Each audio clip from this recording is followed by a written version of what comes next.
Week 17 NFL questions. Season is rapidly approaching an end. And a little sad to say, but hey, it's been a fun one so far. If you want to hear your questions on the podcast every Monday, immediately in the morning, Facebook, Instagram, TikTok, and YouTube at BKA Beloved, you will see a picture saying, ask me anything. Submit your question. You can hear your question on the podcast. Just like this. Do the Bears keep Justin Fields? Who's ready for some nuance? I know y'all don't like nuance in your sports talk these days, but I'm finna give you some, so listen up. If you would have asked me this question a month ago, I would have said absolutely the fuck not. Caleb Williams is way too damn special for that. You draft Caleb Williams, you trade Justin Fields to the highest bidder, you use whatever that next pick will be to surround Caleb with some talent, and you move on to the next day because you don't want to be the team that traded away Caleb Williams. Well, right now it's not that simple. If you replace Justin Fields with a rookie, whoever that rookie may be, as special as I think Caleb Williams is, and I think Drake May's good. I just talked about how much I love Michael Penix, Jaden Daniels, JJ McCarthy, whoever you draft in one. It is going to take them time to adjust to the NFL. We're seeing it with Justin Fields right now. It took him, 3 years to be able to start looking like an NFL quarterback? CJ Stroud's and Joe Burrow's just don't fall from trees. Like, rookies that look like superstars immediately off campus, that doesn't happen often.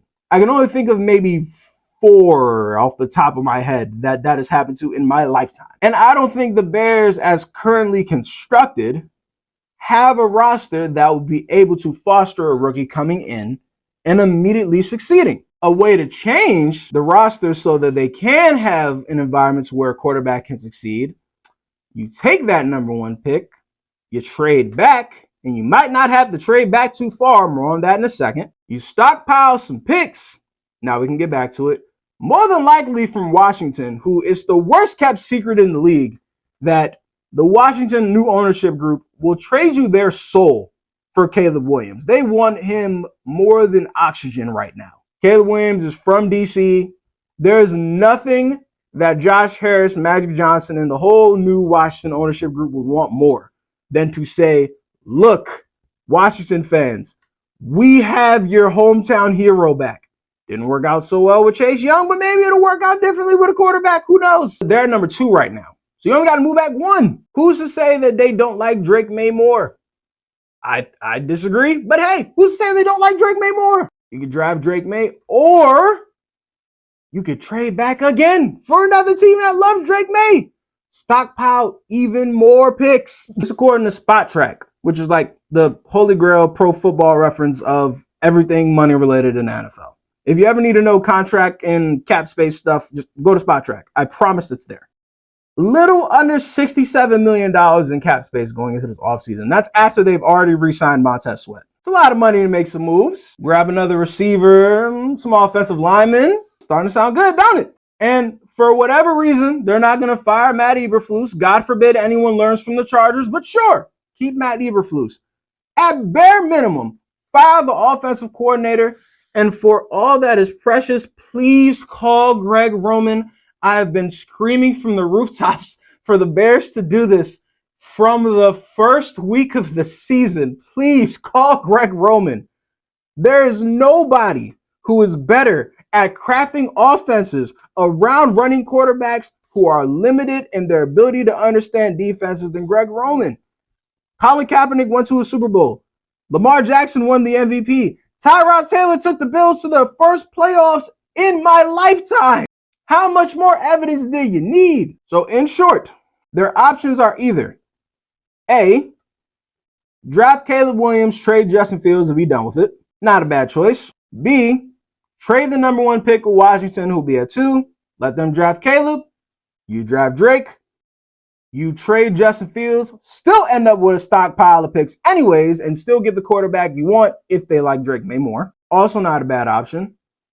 Or 3, trade back twice, stockpile picks like insert army here, stockpiling weapons, use all that cap space you got, and stockpile some top talent, some win now level talent, and Hire Greg Roman so Justin Fields can have an offense built for him. If you're asking me what option I'd go with right now, it pains me to say this because I love Caleb Williams. I'm going with option C. I'm going with the Justin Fields option. And if they do option C as constructed, I feel so strongly that it will be successful that I would bet immediately. I would go straight to Bet US. And whatever Justin Fields MVP odds are for next season, I'd bet it immediately. Immediately. I would do it live on the podcast. Go straight to Bet US and bet Justin Fields for MVP next season if they follow that plan to a T. Trade back, stockpile picks, hire Greg Roman, use your salary cap, Justin Fields for MVP next year. Thanks for the question. Is it too early to say Super Bowl Ravens versus Niners? Yeah, it looks like it. I don't know who else it will be. The real question is, if not them, then who? Let's look at the Niners in the NFC. They've already beat Dallas and Philly pretty bad. The Lions defense is simply not built to play the Niners. The Rams would be the biggest threat, and that's simply because of McVay versus Shanahan history in the playoffs. That has nothing to do with the way the Rams are currently constructed now. Those are the only teams that have clinched so far. We'll revisit this when more teams clinch.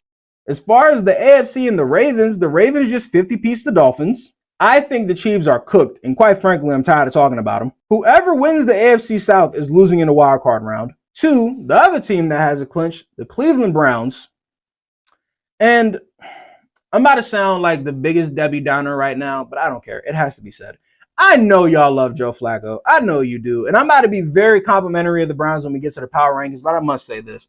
Y'all are out of your rabbit-ass mind if you think Joe Flacco is walking into M&T Bank and beating the Ravens. You're crazy. Y'all have ignored the 8 interceptions Joe Flacco has thrown since he has been a member of the Cleveland Browns. They will not be ignored in Baltimore. Let me tell you. The Baltimore Ravens have picked off Tua Tagovailoa and Brock Purdy 6 times in the past 2 weeks. They make their living turning over quarterbacks. And Joe Flacco loves turning the ball over. As great as that Browns defense is, it is only a matter of time of the amount of extra possessions they're going to have to go out there and chase Lamar Jackson around before they break. Not a chance that the Browns go into Baltimore and win a game. I'm sorry to tell you. So yes, barring any unforeseen circumstances, it is going to be a Niners and Ravens Super Bowl because I don't even see who else could possibly win those conferences. Thanks for the question. Do we give Lamar Jackson the MVP now? He steamrolled the Dolphins. Yeah, baby, that's a wrap. That's a whole wrap. I don't want to hear about numbers because we've seen him in the past 2 weeks against the other 4 MVP candidates, Brock Purdy, CMC, Tua, and Tyreek Hill, and he has been the best player on the field by far in those 2 games. He's the best player on the best team, and he's the best quarterback. Every single year, that's the MVP. The only reason it's debatable is because he's not quarterbacky enough for these people. See my black quarterback rant earlier. This isn't a debate in my mind. Lamar Jackson, the MVP. His name is currently being engraved on a trophy as we speak. This isn't even arguable to me. Thanks for the question. Would you have went for the 2-point conversion a third time instead of playing for OT? I'm assuming you're talking about the Lions. The answer is absolutely yes. All the affirmative words you can think of. Yes, yes, and yes again. Especially if you are Dan Campbell and the Lions. And this is where all the analytics nerds are going to roll their eyes, suck their teeth, and just get mad at this.